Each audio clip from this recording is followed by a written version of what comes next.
പരീക്ഷയ്ക്ക് പണി കിട്ടുമോ? ടെൻഷൻ ഉണ്ടോ നിങ്ങൾക്ക്?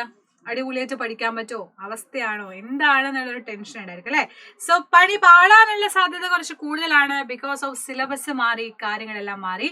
പക്ഷെ ഒരു പേടിയും വേണ്ട, അടിപൊളിയായിട്ട് സെറ്റ് ആയിട്ട് പഠിപ്പിക്കാൻ വേണ്ടിയിട്ട് ഒരു ഈസി ആയിട്ടുള്ള എന്നാൽ ഇമ്പോർട്ടന്റ് ആയിട്ടുള്ള ഒരു കാര്യം, ഒരു ക്വസ്റ്റ്യൻ പേപ്പർ ഡിസ്കഷൻ ആയിട്ടാണ് മിസ് വന്നിട്ടത്. So once again welcome back to salary learning. It's me Sreebhama SB. മക്കളെ എന്തൊക്കെയുണ്ട്? എല്ലാവരും സുഖമായിട്ട് അടിപൊളിയായിട്ട് ഇരിക്കുന്നുണ്ടെന്ന് വിചാരിക്കുന്നു. സോ ഓണപ്പരീക്ഷ നമുക്ക് പണി കിട്ടണ്ട അല്ലെ, പണി പാളണ്ട. അപ്പൊ അതിന് വേണ്ടിയിട്ട് എങ്ങനെ പാളാതിരിക്കുമെന്ന് അറിയാൻ വേണ്ടിയിട്ട് ഒരു ടെക്നിക്ക് മിസ് പറഞ്ഞുതരാം. നിങ്ങൾക്ക് previous year question papers discuss ചെയ്യാം അല്ലെ. ഡിസ്കസ് ചെയ്യാന്നല്ല, പ്രാക്ടീസ് ചെയ്യാം. അപ്പൊ മുമ്പത്തെ വർഷങ്ങളിൽ ചോദിച്ചിട്ടുള്ള ഇമ്പോർട്ടന്റ് ആയിട്ടുള്ള ക്വസ്റ്റ്യൻസുകൾ ഡിസ്കസ് ചെയ്യുന്നതിലൂടെ നിങ്ങൾക്ക് എന്ത് ചെയ്യാൻ പറ്റും? കുറച്ചും കൂടി ഈസി ആയിട്ട് എക്സാം ക്രാക്ക് ചെയ്യാൻ വേണ്ടിയിട്ട് പറ്റും.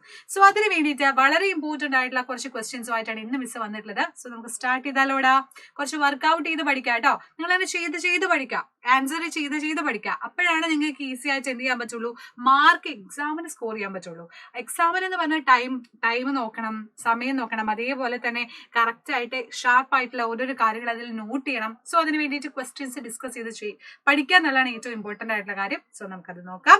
ഒന്നാമത്തെ ക്വസ്റ്റ്യനിലോട്ട് നമുക്ക് പോകാം. എന്താണ് മക്കളെ നമ്മുടെ ഒന്നാമത്തെ ക്വസ്റ്റ്യൻ?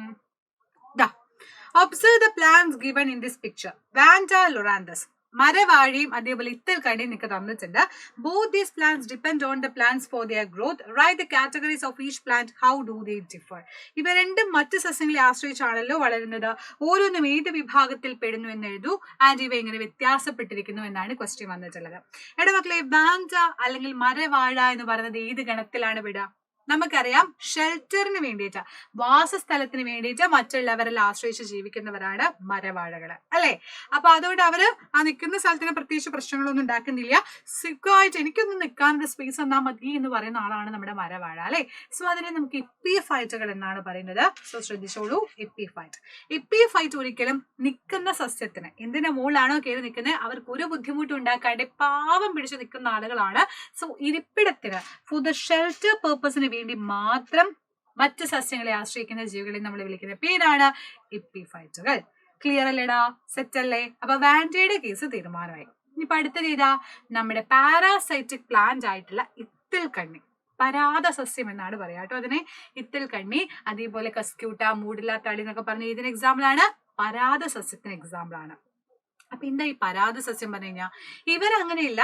ഇവർ ഏത് സസ്യത്തിലാണ് കയറി നിൽക്കുന്ന വെച്ചാൽ അവരെ കംപ്ലീറ്റ് ആയിട്ട് ഊട്ടി വലിച്ചെടുത്തിട്ട് അവരെല്ലാ കാര്യങ്ങളും എന്ത് ചെയ്യും? സെറ്റാക്കും. എന്ന് വെച്ചാൽ ഇത്തിൽ കണ്ണി എന്നൊക്കെ പറഞ്ഞാൽ സെമി പാരാസൈറ്റാ, അർദ്ധപരാതാണ്. ഇപ്പൊ ഒരു മാവിന്റെ മുകളിൽ കയറി നിൽക്കുകയാണെങ്കിൽ മാവിൽ നിന്നൊക്കെ വലിച്ചെടുത്തിട്ട് അതിന് വേണ്ട ന്യൂട്രീഷൻസും ലവണങ്ങളും ഒക്കെ വലിച്ചെടുത്ത് കഴിഞ്ഞിട്ട് അവരെന്ത് ചെയ്യും? സ്വന്തമായിട്ട് ഫുഡ് പ്രിപ്പയർ ചെയ്യും. പക്ഷെ ആ നിൽക്കുന്ന ചെടിയിൽ നിന്ന് വലിച്ചെടുക്കുന്നുണ്ട്, ആ ചെടിക്ക് അത് ദോഷമാണ്, അത് നശിച്ചു പോവുള്ളൂ.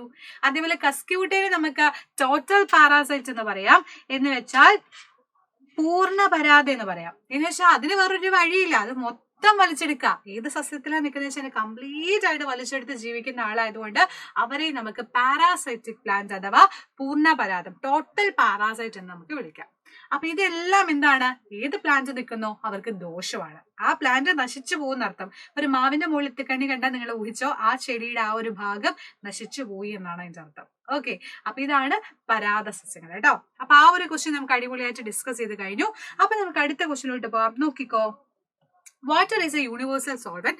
Which of the following suitable for this statement?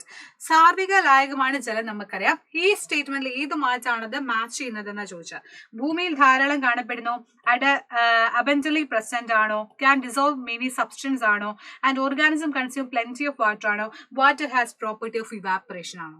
എന്താണ് സാർവിക ലായകം എന്ന് പറഞ്ഞു കഴിഞ്ഞാൽ? ലയിപ്പിക്കാനുള്ള കഴിവ്. കംപ്ലീറ്റ് ആയിട്ടും എന്ത് ചെയ്യാൻ പറ്റും? അതിന് ഒരുപാട് വസ്തുക്കളെ ലയിപ്പിക്കാനുള്ള കഴിവുണ്ട്. സോ അതുകൊണ്ട് തന്നെ രണ്ടാമത്തെ ഓപ്ഷൻ ആണ് കറക്റ്റ് ആയിട്ടുള്ള answer. Can dissolve many substance അല്ലെ. ഇപ്പൊ വാട്ടർ എന്ന് പറയുന്നത് കൂടുതൽ വസ്തുക്കളെ, ഇപ്പൊ എക്സാമ്പിൾ പറഞ്ഞാണെങ്കിൽ ഷുഗർ ഇട്ട് നോക്കുക, ഷുഗർ ലയിക്കും. പഞ്ചസാര അതേപോലെ സോൾട്ട് ഇട്ട് നോക്കുക, സോൾട്ട് വെള്ളത്തിൽ ലയിക്കും. പൊട്ടാഷ്യം പെർമാംഗനേറ്റ് ഇട്ട് നോക്കടാ, വെള്ളത്തിൽ ലയിക്കും. അപ്പൊ മെജോറിറ്റി സാധനങ്ങളൊക്കെ ലയിപ്പിക്കാനുള്ള കഴിവുള്ളത് കൊണ്ട് യൂണിവേഴ്സൽ എന്ന് വെച്ചാൽ സാർവികം എന്ന് നമുക്ക് പറയാം. സാർവിക ലായകം എന്നറിയപ്പെടുന്നത് വാട്ടർ ആണ്. റീസൺ എന്ന് പറയുന്നത് കൂടുതൽ വസ്തുക്കളെ ലയിപ്പിക്കാനുള്ള കഴിവുള്ളത് കൊണ്ട്. സെറ്റ് ആണല്ലോടാ? റെഡി ആണല്ലോ? അപ്പൊ ആ ക്വസ്റ്റ്യന് നമ്മൾ ആൻസർ ചെയ്തു. ഇനി അടുത്ത ക്വസ്റ്റ്യൻ നോക്കുക. Is there chlorophyll present in spinach? Explain your answer എന്ന് പറയുന്നുണ്ട്. സ്പിനാച്ചിൽ ക്ലോറോഫിൽ ഉണ്ടോ എന്ന് ചോദിക്കുന്നുണ്ട്. ചുവന്ന ചീരയിലൊക്കെ ക്ലോറോഫിൽ കാണുന്നുണ്ടോ എന്ന് ചോദിക്കുന്നുണ്ട്.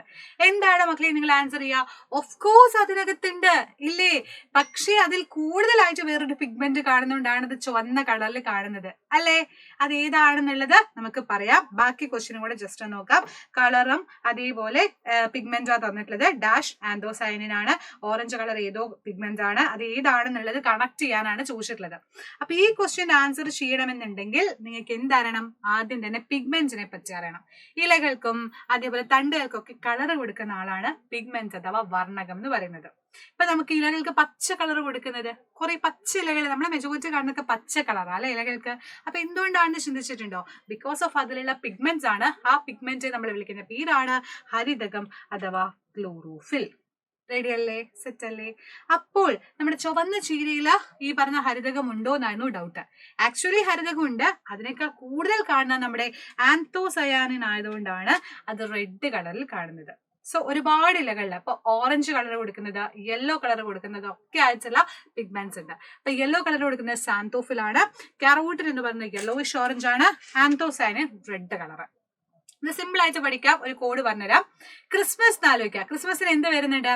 ക്രിസ്മസിന് സാന്താ ക്ലോസ് വരുന്നുണ്ട്. So Santa means xanthophyll. എന്താലോചിക്കാം? യെല്ലോ കളറിൽ സ്റ്റാർ പിടിച്ചിട്ടാണ് ക്രിസ്മസ് അപ്പൂപ്പൻ വരുന്നത്. ഒപ്പം ആരുണ്ട്? കരോള് പിന്നിൽ വന്നുകൊണ്ടിരിക്കുക. Carol means carotene. അപ്പോഴേക്കും എന്തായി? നമ്മുടെ സാന്റയുടെ സ്റ്റാറിന്റെ കളർ മാറി യെല്ലോയിഷ് ഓറഞ്ച് ആയിട്ട് മാറി. അപ്പൊ ഇങ്ങനെ കരോൾ ഇങ്ങനെ പോകുന്ന സമയത്താണ് നമ്മുടെ ആന്റപ്പൻ ചേട്ടന്റെ വീട് കണ്ടത്. ആന്റപ്പൻ ചേട്ടൻ മീൻസ് ആന്തോസയാനിൻ. ആന്റപ്പൻ ചേട്ടൻ അപ്പൊ ദേഷ്യപ്പെട്ട് റെഡ് കളറായിട്ട് നിൽക്കാന്ന്, ഭയങ്കര ദേഷ്യപ്പെട്ടിരിക്കാന്ന് ആലോചിക്കുക. So anthocyanin red colour. ഇങ്ങനെ സ്റ്റോറി ആയിട്ടോ എങ്ങനെ വേണേലും നിങ്ങൾക്ക് പഠിക്കാം.